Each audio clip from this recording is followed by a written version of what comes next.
Okay, hello everyone, and welcome to this testing of another live audio by me, EnPTinio.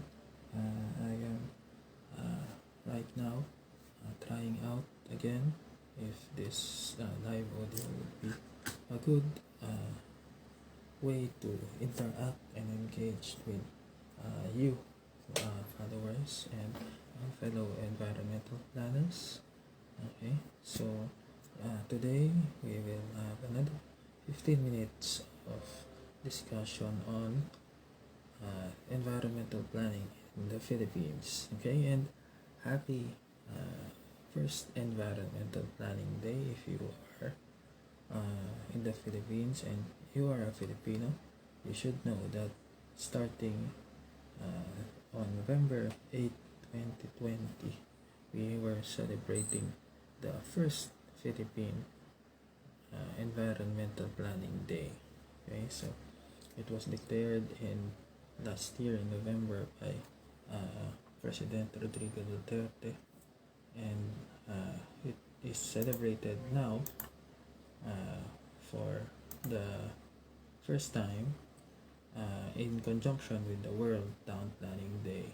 Okay, so the purpose of the Environmental Planning Day is really just to have a good uh, promote also the important uh, discipline of environmental planning. Okay, so if you have questions about environmental planning, I've already written about it in my website EnPTinio.com. I've answered at least 5 or 6 of the most common questions on the internet about environmental planning in the Philippines.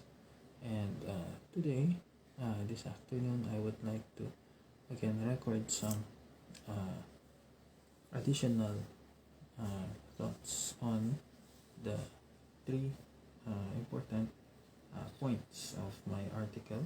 So these three questions are the some of the most important questions for common Filipinos to be introduced to the discipline of environmental planning in the Philippines. Okay, so first I will read some of the uh, portions of the article in my website EnPTinio.com,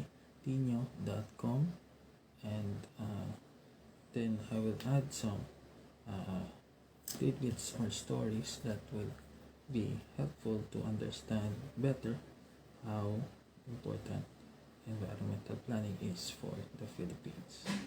Okay, so let's start with some definition. So, what is environmental planning in the Philippines? So, in the Philippines, environmental planning is emerging as a household term right now, despite it being more known as its synonym urban planning because of the issues and problems in uh, cities, especially in the Metro Manila. So the Philippines right now, especially during the COVID-19 pandemic, and as well in the past 5 years or so, because of the different uh, different reasons, namely housing problems, pollution problems, and traffic problems especially. There are more people who are being curious about urban planning. Oh, welcome sa dalawa. Hi naman kayo dyan. So, I have been introducing all about the frequently asked questions of environmental planning, starting with what is environmental planning in the Philippines. So if you have additional questions, maybe you can add more here and the comment lang yung gustong sabihin. Okay? So, the main law that covers environmental planning in the Philippines is Republic Act 10587 or the Environmental Planning Act of 2013. It defines environmental planning as synonymous to urban and regional planning, city planning, town and country planning, and human settlements planning. So, nakikita natin dito yung coverage o yung broad scope ng environmental planning in the Philippines. So, one of the reasons also why environmental planning ang ginamit siguro na term is to cover the more broader scope of practice ng mga planners sa Pilipinas.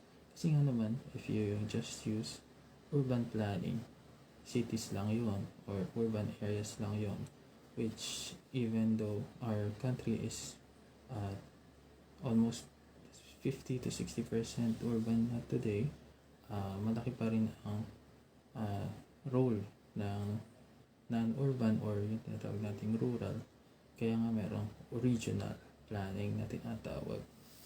Okay, so ang definition ng environmental planning is the multidisciplinary art and science of analyzing, specifying, clarifying, harmonizing, managing, and regulating the use and development of land and water resources for the development of sustainable communities and ecosystems.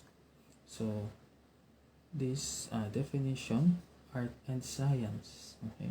So, how is environmental planning an art?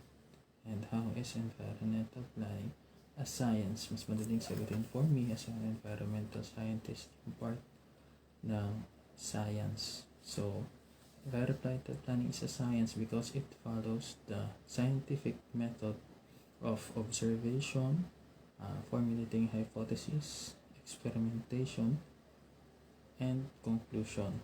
So, you cannot make plans. It's useless to make plans if you do not observe and if you do not analyze the situation, yung experimentation part ng scientific method. Okay, so there are also environmental planners who do modeling techniques, modeling studies for quantitative environmental planning, so transport and traffic especially. So that's the reason why I think environmental planning is a science, because it follows the scientific method of observation, experimentation, and conclusion. Okay, so why is it an art? So it's an art because it is it produces artifacts or it produces imaginations. So ang isang definition ng art is when people are imagining, laying out their imaginations and leaving it as way na for the people na to see. So that's why it's an art. Environmental planning carries out yung plans through living artifacts in the side of environmental planners. Yung artifacts na tinatawag natin is yung land use arrangements. There may also be transportation patterns. So that's how environmental planning is both an art and a science. Okay, so if you want more, I think you can just read on dun sa EnPTinio.com article ko on what is environmental planning. Okay. So next question for Filipinos na tinatanong just is, dami-dami ng disiplina. There are many things that are being studied. May biology na, may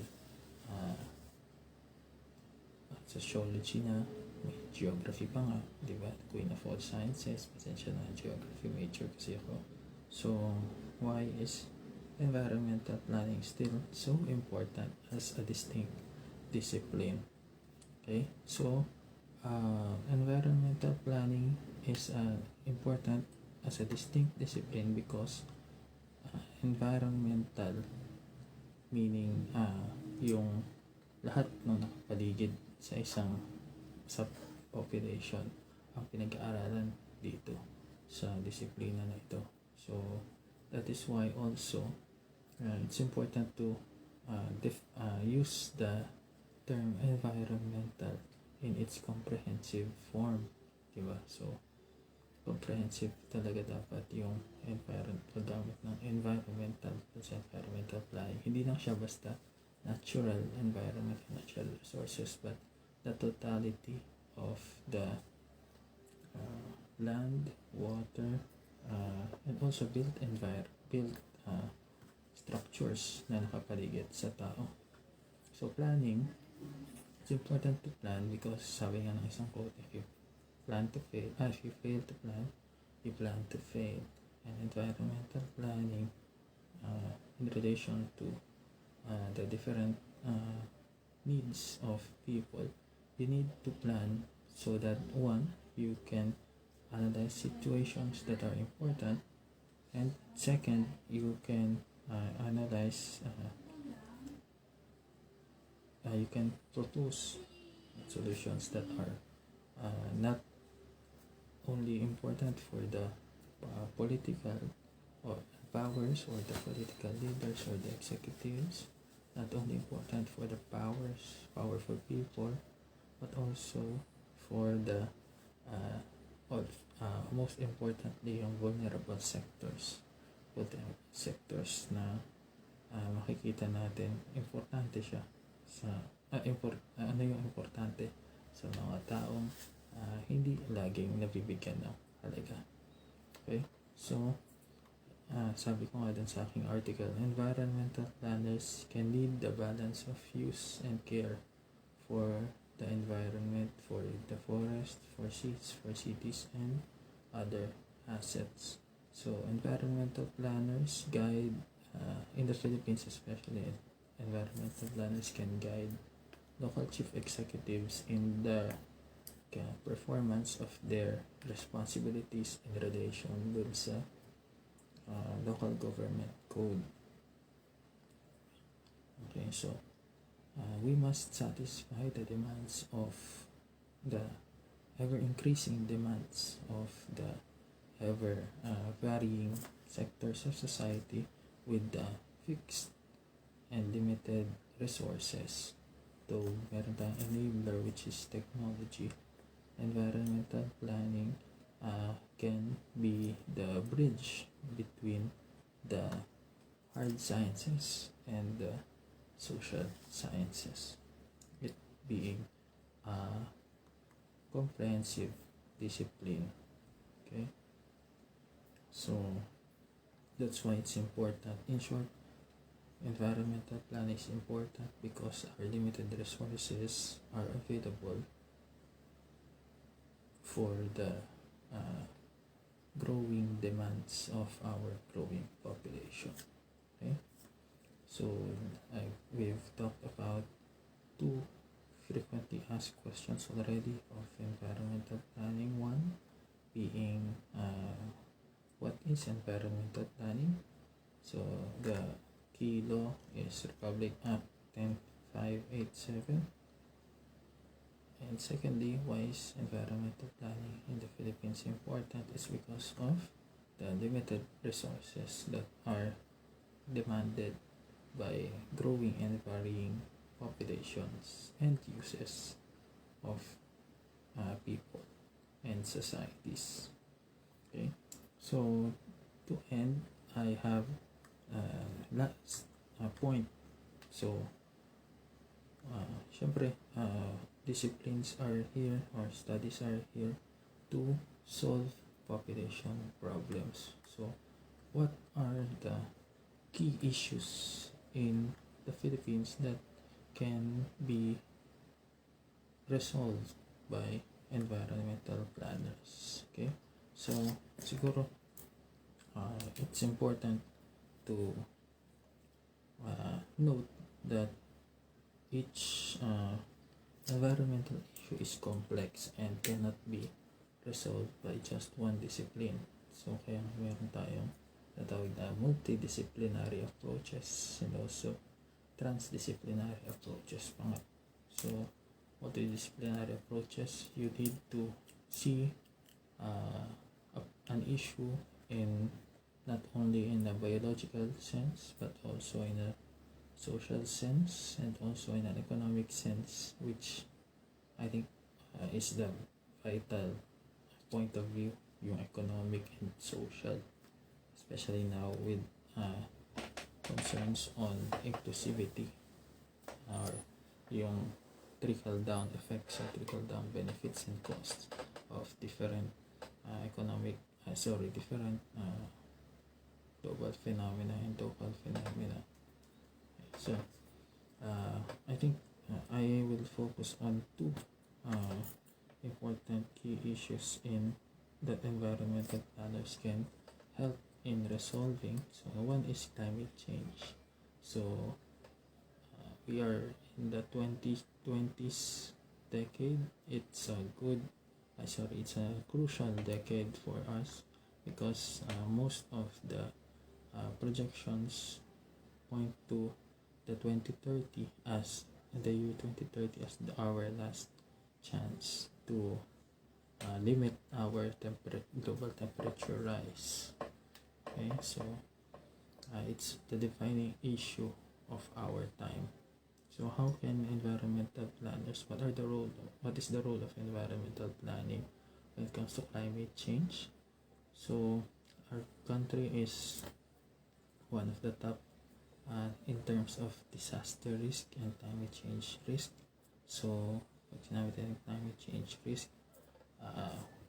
primary here, fundamental na alam natin is climate change will cause rainfall changes. So merong mga lugar na mas makakaranas ng mas malakas na rainfall, and then meron din mga lugar na mas mababa naman yung makukuha nilang rainfall. So there can be flooding in some areas, landslides in some areas, but also issues with food security and dry spells in other areas. So how can environmental planners help? So environmental planners are currently working with disadvantaged local government units when it comes to formulating what we call the local climate change action plans. So again, it's not limited to the capabilities of and knowledge of environmental planners, but environmental planners can provide comprehensive analysis and comprehensive recommendations when it comes to climate change action planning. So how do they do that? They can see what the current, one example is they can see what the current use of the land is, and then propose changes to these land use arrangements so that greenhouse gas emissions can be reduced, or in the regional context naman, food security can be ensured within because of the relationships between yung central cities or yung tawag nating metropolitan cities and the surrounding municipalities and component cities. Yung mga halimbawa na lang sa Metro Manila is an international gateway. So how can environmental planners work in Metro Manila to reduce climate change, to adapt it to climate change? One is to align plans with projected sea level rise. Second is to align plans with flooding, increase flooding. And third is to arrange social services so that they are more accessible two different sectors of the society. Okay, so yun yung sa climate change. That's one issue that environmental planning can support and can resolve. So next is pandemic naman. How can environmental planners work towards post-pandemic recovery? So isa sa one of the primary ways that environmental planners are promoting pandemic recovery, that's green pandemic recovery, is through the promotion of urban gardens. So yung mga nagtatanim ngayon, the urban gardens are a good food security tool lalo na at meron tayong opportunities to promote vertical urban gardening and also backyard urban gardening, which can also be supported ng medyo large scale na, pero yung household composting. So importante rin na makita environmental planners how they can assist local communities to host food security hubs like urban gardens. So what else? Sa pandemic recovery din pumapasok yung papel ng environmental planners when it comes to promoting work from home and mobility arrangements for disadvantaged employees. So as an environmental planner, we can give recommendations how uses of roads can be more inclusive or include more portions of the society, more sectors of the society. Ayun yung ginagawa ng isang group ngayon, yung tinatawag na Mobility Coalition, yung Move as One Coalition, that they are some of their members are licensed environmental planners who advocate for policy changes when it comes to use of land. Okay? So importante rin sa pandemic recovery syempre yung pag-analyze ng mga nakuha nating data nitong pandemic. So when it comes to pagbibigay ng ayuda or pagbibigay ng mga relief, pwedeng gamitin yung mga data na yun para mag-plan ng mas aggressive na social services and health services. So hindi na lang sa tuwing merong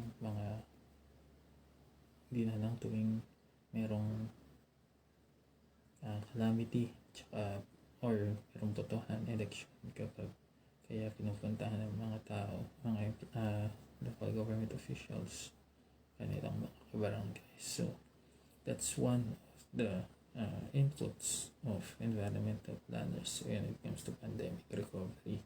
We can analyze different data sets, lalo na kung demographic yan, kakross mo dun sa overlay mo sa environmental physical frameworks. So halimbawa yung soil recovery, soil types, or yung existing na forest cover or existing agriculture cover. So makikita natin dun how the local government or the national government can support larger scale projects for relief when it comes to adapting our agriculture. So, yun. So those are two key issues for environmental planning. One being climate change, and second being post-pandemic recovery. So I think that's a good way to end this live audio session, is to ask you to leave comments here on how you think, how you are seeing environmental planners, or you as a Filipino environmental planner. How have you been involved in climate change and pandemic recovery? So that's a good call to action para sa mga nakikinig dito. So how I repeat, the question for you is, how are environmental planners working in climate change and green pandemic recovery issues? Okay, so this is another episode of live audio by me, EnPTinio. Trial lang ito again. And again, happy first Environmental Planning Day. November 8 was the first Environmental Planning Day, and hopefully in the next years, makita natin that environmental planning is more recognized as a career path ng mga students, ng high school students especially. Okay? Thank you for listening. Sa mga pumasok, thank you. And hopefully see you again next week, if this time permits, another Wednesday at 4 p.m. for live audio with EnP Tinio. Bye!